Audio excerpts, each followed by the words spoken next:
The term barn dance is usually associated with family-oriented and/or community-oriented events. During the difficult economic times in the late 1920s and early 30s, Doc, a producer for AM CKNX Wingham, ran a program of recorded country music that he called CKNX Barn Dance. He had to do this because he couldn't afford to buy enough broadcast recordings to fill in his airtime. He decided to turn it into a regular program that had live music. Crowds soon gathered on the street to watch the Saturday night CKNX barn dance through the front window of the studio. By the 1950s, the program was a hit throughout all of the southwestern Ontario and had become known internationally as Canada's largest traveling barn dance. The barn dance remained on air for over 25 years and is recognized in the Canadian Encyclopedia of Music as the longest-lived radio show of its kind in history of Canadian broadcasting. But my dad and my family was all musical. My sister played piano, my brother played a cornet, I guess you call it, and my dad played a violin, and we played drums, and we always had music in our house. We had a extended family of great aunts and uncles, and we always went to the farmers. I forgot what it was called. It was dance where we always had music and dancing. Oh, real dance in the barn. The Grange Hall, where it was out in the farm. They always had dancing and music and square dancing and that type of thing. When I went on. Smile, dirty smile. Say I blow on the neck of the bullhand ring goes to show the thing. I ride left on to the next direction fall. Ducking down the ocean wave, come on, boy. Home you go, everybody. Swing, promenade,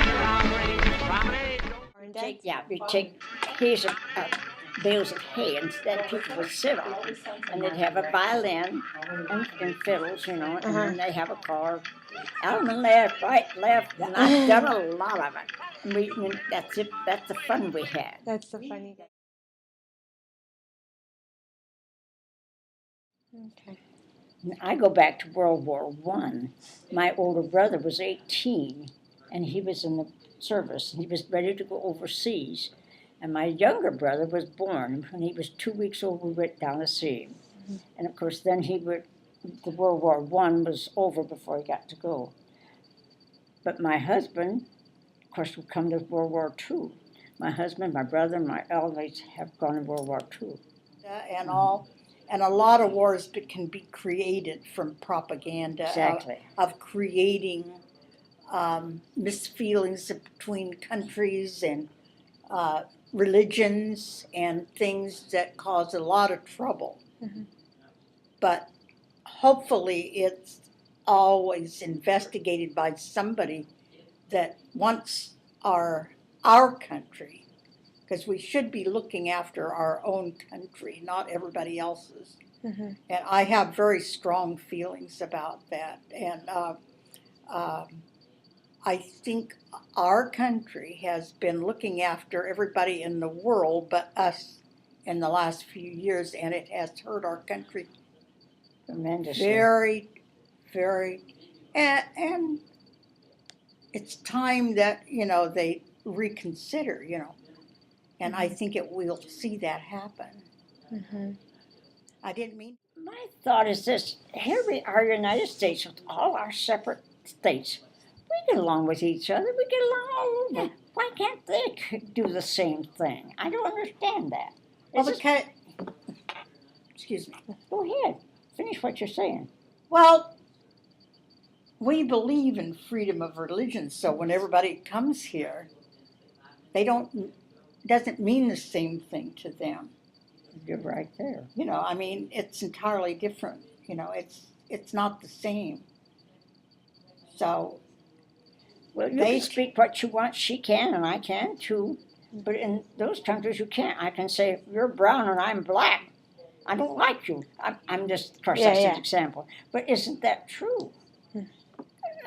They've always got their fists up fighting, and I don't understand that. I've had friends for 60, 70 years that were all religions that we didn't even know any difference.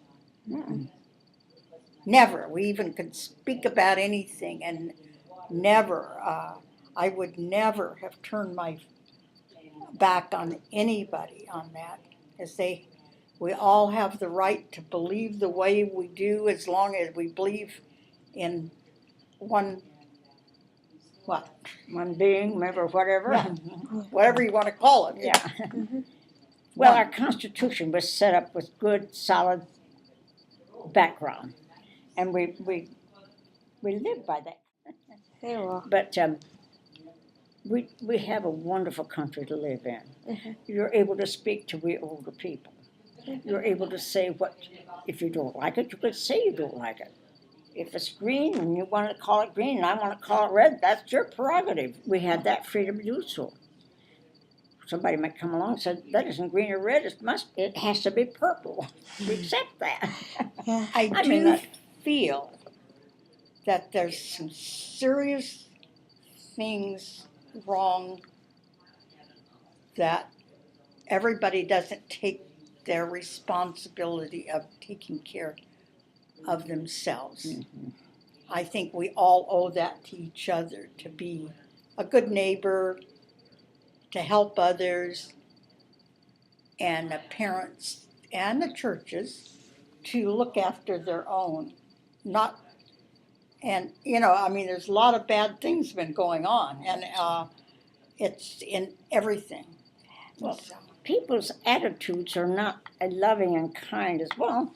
Our recent shooting, for one, Mhm. this young man was so disturbed, and the young people were killed. And it just makes us so sad because we coped with things. We'd say, well, there is a reason for it.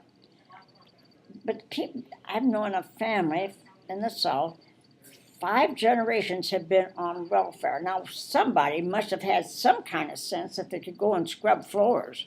There's always work to do. absolutely. I worked for 30 cents an hour scrubbing floors. I You have to survived. have pride to not do that. Even you- though you're dirt poor, you take it upon yourself to take care of yourself and your family. Exactly. That's above and beyond everything else. But And I was listening about it, and again, we go back to, you ask us the most outstanding things that our country has done and can do. Yeah. It's to look after ourselves.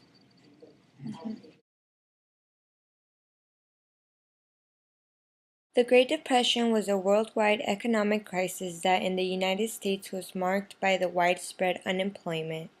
There was an 89% decline in the stock prices and about 25% of unemployment. The stock market crashed and it lost between 8 billion and 9 billion in value.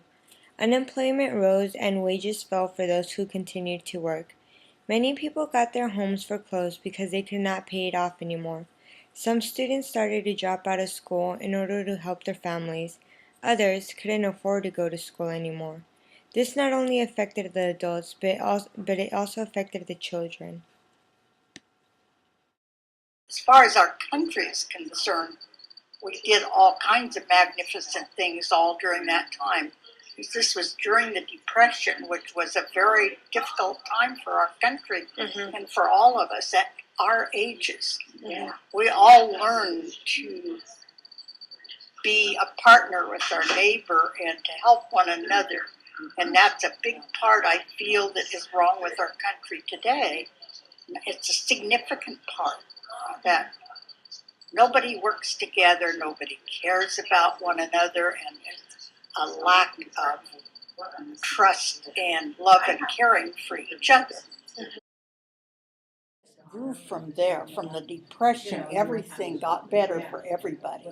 Mhm. The war was over, several of the wars preceded, and as they left, prosperous came back.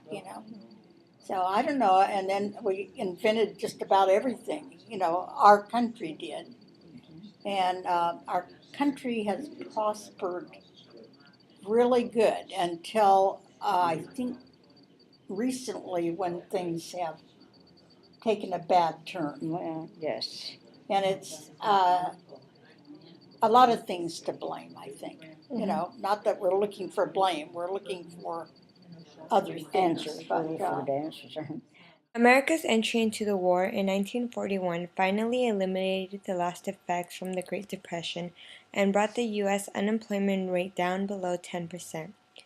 In the U.S., massive war spending doubled economic growth rates, either masking effects of the Depression or essentially ending the Depression. World War II gave many men and women jobs, and this was how the Depression slowly came to an end.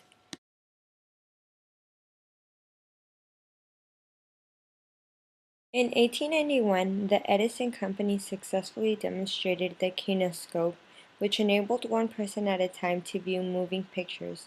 The first copyrighted movie ever made was Fred Ott's Sneeze in 1893.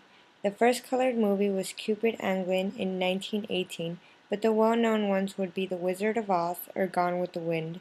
In the late 1920s, movies with sound started to appear, such as The Jazz Singer and Don Juan. Quickly, movies started to evolve, and now we have what we call 3D movies, which are pictures that seem as if they're coming out at you. Was couldn't have been more than 4 or 5. We went to town, and there was a big screen at the grocery. We called it the grocery store, and it was all black and white. It was Charlie Chaplin. Black and white was exciting. Back when the ladies wore hats, you had to take your hat off if you went to the movie. When I first dated my boyfriend at high school, I married him, of course. And they'd always say, "Ladies, please remove your hat." Because we wore big hats, you know. now it's please remove your cell phone. Which I do not have. Yeah.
No, the first time I ever went to a movie, it was like I told you, I walked 5 miles to town and saw, I think the first movie I ever saw was, Gone with the Wind? yeah, Gone that with the was the Wind? first one. Mm-hmm. Wow. Clark Gable and... And it was it was sound and color was already in at that time.